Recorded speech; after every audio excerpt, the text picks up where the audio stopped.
الله الرحمن الرحيم الحمد لله وكفى وسلام على عباده الذين اصطفى أما بعد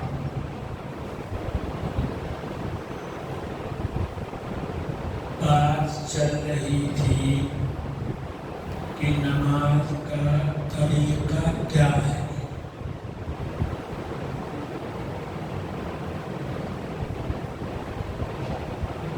تکبیر تحریمہ، ہاتھ اٹھانا، رکوع میں جانا، رکوع سے اٹھنا، ان سب چیزوں کا بیان کل ہو گیا تھا.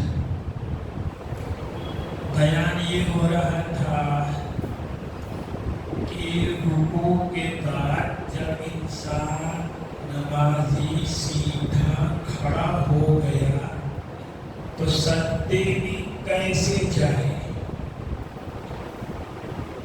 تو بتایا کہ سجدے میں جانے کا طریقہ یہ ہے کہ کھڑے ہونے کی حالت میں بدن کا جو حصہ زمین سے سب سے زیادہ قریب ہے، جیسے گھٹنا، زمین پہ پہلے وہ پڑے گا، دونوں گھٹنے، پھر دونوں ہاتھ زمین پہ پڑے رکھنے چاہیے.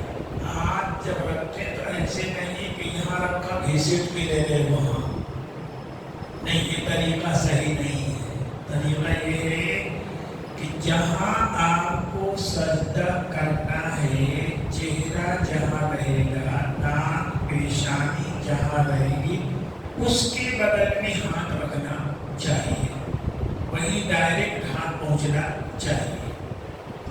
ایک بات. دوسری بات یہ بھی دھیان دیجیے کہ مستحب اور بہتر طریقہ سجدہ میں جانے ایک تو ہوتا ہے کہ آدمی جب سجدہ میں جانے لگا تو پیر اڑنے لگا تو پورا اوپر کا حصہ بھی جھک گیا. نہیں، اوپر کا حصہ ایسے ہی رہے گا، ایسے ہی جائے گی سجدے میں، ایسے جائے گی. یہ حصہ نہیں جھکنا چاہیے. وہ سجدے میں جائے گا تب پڑے گا. پیر جائے پڑے، اگلا حصہ جھک کر تو ایسے کھڑا رہے گا. جب سجدے میں جاتے جاتے پچھلا حصہ دونوں پیر پہ پڑ گیا تو اب جا کر یہ حصہ جھکے گا. یہ ایسا طریقہ ہے. پھر سجدے میں ہاتھ کہاں رہے؟ جہاں چہرہ رہتا ہے اس کے بغل میں. دونوں ہاتھوں کے درمیان ہمارا سر، ناک، چہرہ رہنا چاہیے. ایک بات. دوسری بات یہ کہ زمین پہ صرف ہتھیلی رہے گی، انگلیاں سجدے میں ملی ہوئی رہیں گی ایسے، تاکہ ساری عضویاں قبلہ کی طرف رہیں. ان کا رخ سجدے میں انگلیاں ملی ہوئی رہیں گی اور صرف ہتھیلی زمین پہ رہے گی، یہاں سے لے کر یہاں تک. اس کے بعد یہ کلائی کا حصہ، کیونی، یہ سب زمین سے اٹھی رہے گی. یہ حصہ زمین پہ نہیں پڑنا چاہیے. نبی اکرم صلی اللہ علیہ وسلم نے فرمایا وَلَا تَفْتَرِشُوا اِفْتِرَاشَ الثَّعْلَبِ، سجدے میں لوگڑی کی طرح ہاتھ زمین پہ مت بچھایا کرو. جانور کی کی حیرت شکل بنانے سے حضور نے نماز میں منع کیا ہے. نے فرمایا لا، مرغے کے چونچ مارنے کی طرح چونچ مت مارو، پٹے اٹھائے پڑھتے پٹافٹ سرکار وہ کرو، ایسا مت کیا کرو. کتے کی بیٹھنے کی طرح مت بیٹھا کرو. کتا کیسے بیٹھتا ہے؟ سرور زمین پر رکھ لیتا ہے، دونوں پیر آگے بڑھا دیتا ہے. تو حضور نے جانوروں والی حیرت نماز میں اختیار کرنے سے منع کیا ہے.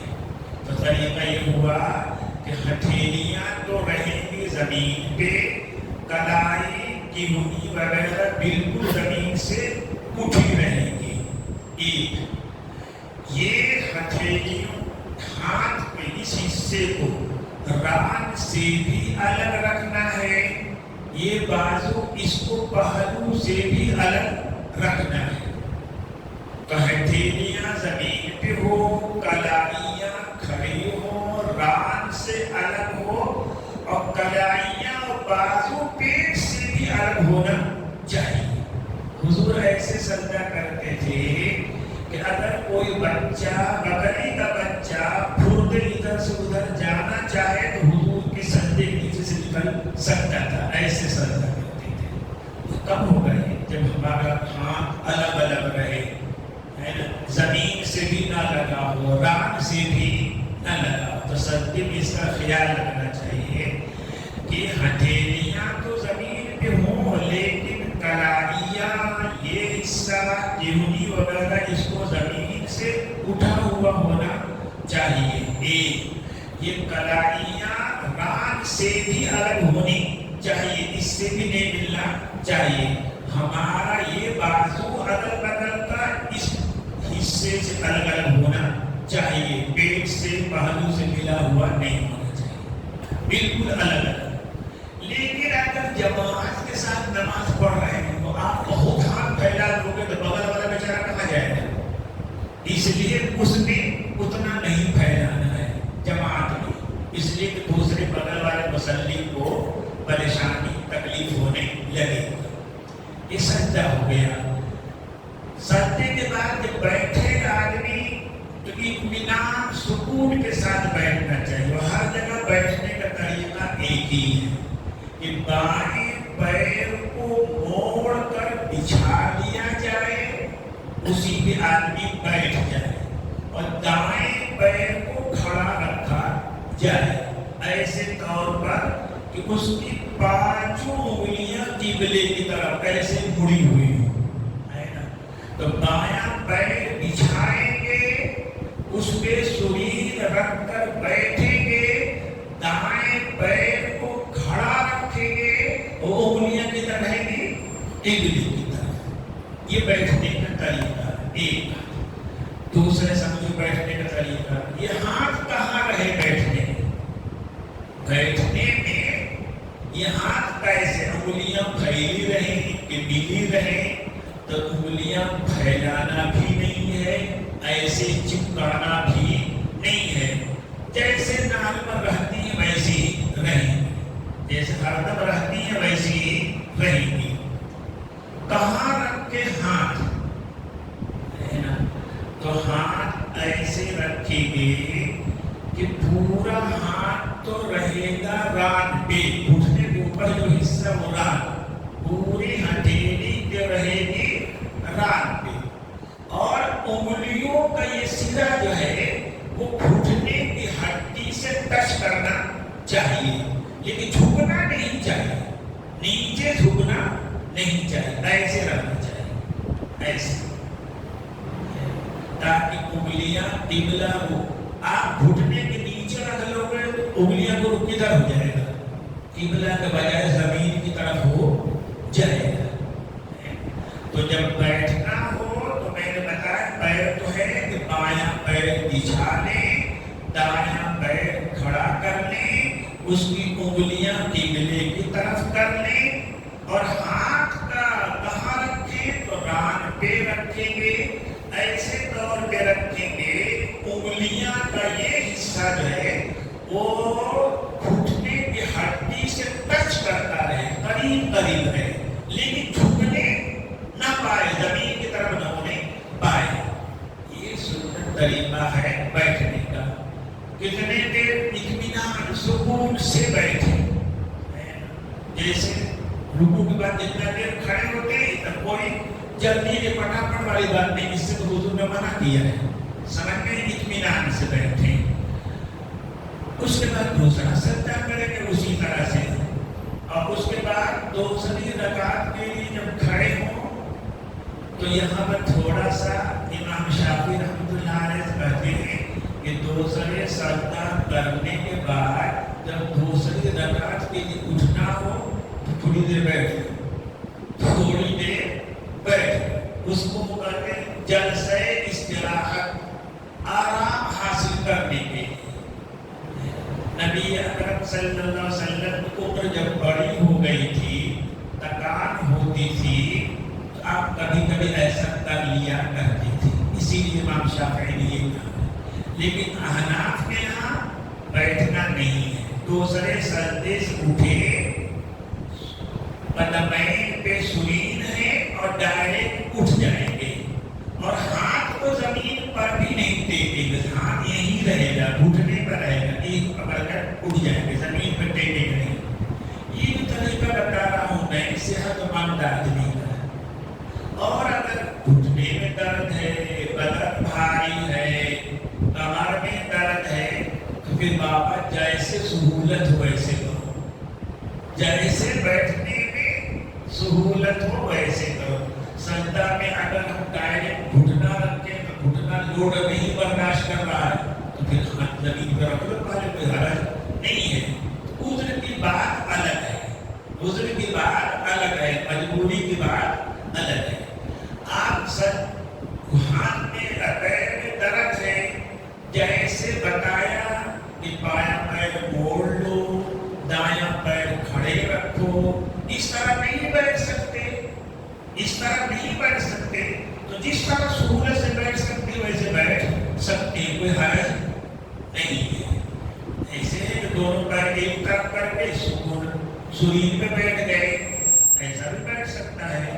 اس میں بھی پریشانی ہو رہی ہے، چار داموں بیٹھ جائے، دونوں پیر ملا کر کے پلتی مار کے کیا ہو جائے، بیٹھ جائے، ہر طرح کی اجازت عذر کی حالت میں۔ لیکن اگر کوئی عذر نہیں ہے تو بیٹھنے کا وہ طریقہ میں نے بتایا آپ یہ ہے۔ اس کے بعد ظاہر جیسے پہلی رکعت پڑھی ہے ویسے دوسری پڑھیں گے، اب دوسری رکعت میں بھی ویسے ہی بیٹھیں گے، بایاں پیر موڑ لیں گے، دایاں پیر کو کھڑا کر لیں گے، انگلیوں کو ہتھیلیوں کو ران پہ ایسے رکھیں گے کہ انگلیاں زمین کی طرف جھکنے نہ پائیں۔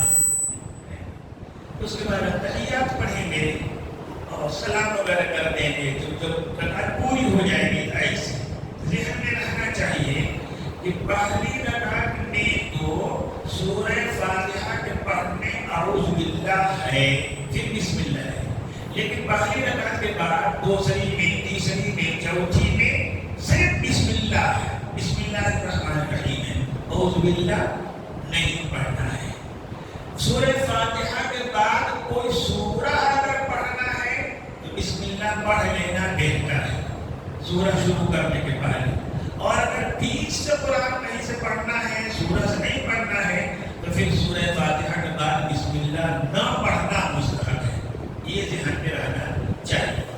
اس کے بعد جب سلام پھیرے دائیں طرف تو پورا چہرہ گھومنا چاہیے، ایسا نہیں کہ سلام علیکم نہیں، پورا چہرہ گھومنا چاہیے۔ نبی اکرم صحابہ کہتے ہیں کہ نبی صلی اللہ علیہ وسلم جب سلام کرتے تھے تو آپ کا گال، رخسار مقتدیوں کو دکھائی دیتا تھا، تو ظاہر ہے پورا چہرہ گھمائیں گے تب کہ دکھائی دے گا، تھوڑا گھمائیں تھوڑا کو دے گا۔ ایک بات اور سمجھیں، اسی کے بعد ختم کرتے ہیں۔ یہ نماز پوری ہونے کے بعد سلام کیوں ہے؟ سلام کسے؟ اپنے دائیں طرف جو فرشتے ہیں ان کے، اپنے دائیں بائیں جو نمازی ہیں ان کے۔ امام صاحب اگر دائیں طرف ہے تو دائیں طرف مقتدی سلام کرے گا تو بھی ان کی نیت کر لے گا، اور مقتدی اگر امام صاحب کے دائیں طرف کھڑا ہے اور امام اس کے بائیں ہیں تو بائیں سلام میں ان کی نیت کر لے گا۔ میں سمجھا رہا تھا یہ کہ سلام یہ کیوں ہے بھائی؟ سلام کیوں ہے؟ سب لوگ کبھی ساتھ ہی ساتھ بیٹھے ہیں، کہیں ادھر ادھر بھی نہیں گئے ہیں۔ سلام یہ ہے، کل میں نے بتایا تھا کہ آدمی تکبیر جب آتا ہے ہاتھ ایسے اٹھاتا ہے تو اس کا مطلب ہوتا ہے کہ پوری دنیا کو اس نے پیچھے ڈال دیا، اب اللہ کسی کا کچھ بھی نہیں ہے اس کے ساتھ، بس دل میں وہ اللہ ہے۔ نبی صلی اللہ علیہ وسلم نے فرمایا الصلاۃ معراج المؤمنین، نماز مسلمان کی معراج ہے۔ معراج میں حضور اللہ کے پاس گئے تھے، تو معراج مسلمان نماز میں اللہ کے حضور ہوتا ہے۔ اب ساری دنیا سے وہ غائب ہو چکا ہے، سارے لوگ اس کی نظر سے غائب ہو چکے ہیں، اور جب نماز پڑھ لیا تو ایسا ہے کہ اللہ پاک کے پاس سے پلٹ آیا، واپس آ گیا۔ ابھی تک کہاں تھا یہ؟ دل دماغ اللہ کے پاس تھا، نماز پڑھ لیا تو اب دل دماغ آ گیا دوبارہ۔ تو پہلے غائب تھا، اللہ کے پاس دل دماغ گیا، اب یہ حاضر ہو گیا ہے۔ جب حاضر ہو گیا تو سلام کا، یہ کسی مسلمان کے سامنے حاضری و ملاقات ہوتی ہے تو سلام کرنا ہوتا ہے نا، یہ ہے نماز کا سلام۔ کہ نماز کی تکبیر تحریمہ کہا تھا تو اللہ کے حضور میں چلا گیا تھا۔ کوشش کرے آدمی کہ دل سے ہر چیز نکال دے، اور نماز جب پوری ہو گئی تو اللہ کے پاس سے آ گیا، غائب تھا حاضر ہو گیا۔ اس لیے شریعت نے کہا سلام کرو، دونوں طرف سلام کرو۔ یہ بات پوری ہو گئی۔ آخری بات، سلام دونوں طرف پھیر چکے، نماز پوری ہو گئی۔ نماز اللہ اکبر تکبیر تحریمہ کہہ کے ہم نے جو امام کے ساتھ نماز پوری کرنے کے لیے سوچا تھا، اللہ پاک نے کہا تھا سلام پھیر دیا، نماز ختم، نماز ختم۔ آگے سلام پھیرنے کے بعد آپ کا جی چاہے ذکر کرو، آپ کا جی چاہے تسبیح پڑھو، آپ کا جی چاہے گھر جاؤ، آپ کا جی چاہے دعا کرو، ہے نا؟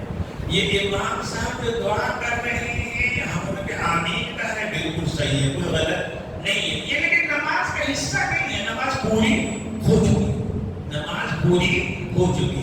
اس کے بعد آپ اپنی دعا بھی مانگ سکتے ہو، ہے نا؟ جس عربی زبان آتی ہے تو عربی مانگو بابا، اور اگر اردو آتی ہے تو اردو میں مانگو، دین دنیا کی جو بھی ضرورت ہے مانگو، اور اگر خود سے نہیں مانگنا تو امام صاحب جو دعا پڑھ رہے ہیں اس پر آمین کہو، بس سمجھ میں آئے گا، نماز پوری ہو چکی سلام سے۔ اور ایک چیز اور بتا دوں میں، آپ کے شہر میں نماز کے بعد زور زور سے دعا مانگنے کا رواج ہے، چلن ہے نا؟ زور سے دعا مانگنا بھی جائز ہے، دھیرے دھیرے دعا مانگنا بھی جائز ہے، لیکن دھیرے دھیرے دعا مانگنا ہی بہتر ہے، اچھا ہے۔ ایک چیز تو یہ سنیے، دوسرے مسئلے کی بات سنیے کہ نمازیں دو طرح کی ہیں۔ نمازیں کیا ہیں؟ کچھ نمازیں وہ ہیں جن کے بعد سنت ہے، ظہر، مغرب، عشاء، ان کے بعد کیا ہے؟ سنت ہے۔ فجر اور عصر کی نماز ایسی ہے کہ ان کے بعد کوئی سنت نہیں ہے۔ اب سنو، جن نمازوں کے بعد سنت ہے، نبی صلی اللہ علیہ وسلم اس میں چھوٹی دعائیں مانگا کرتے تھے، اس لیے کبھی سنت پڑھنا ہے، اور سنت جو ہے نماز فرض کا تابع، چھوٹی دعا مانگا کرتے تھے، یہی مستحب علماء نے کہا ہے، یہی بہتر ہے۔ اور جن نمازوں کے بعد کوئی سنت نہیں، یعنی فجر اور عصر، ان میں لمبی دعا مانگنی چاہیے، یہ بہتر ہے۔ کیا سمجھایا؟ جن نمازوں کے بعد سنت نماز ہے اس میں چھوٹی مختصر دعا مستحب ہے، اور جن نمازوں کے بعد سنت نہیں ہے اس میں لمبی دعا مستحب ہے، یہی سنت ہے۔ یہی دیوبند کے علماء اور مفتیات کہتے ہیں۔ میں نے آپ کو بتا دیا، اگرچہ آپ کے یہاں رواج دوسرا ہے، اللہم صلی علی سیدنا محمد وعلی آل سیدنا محمد، ربنا تغفر لنا وترحمنا لنكونن من الخاسرين۔ لا إله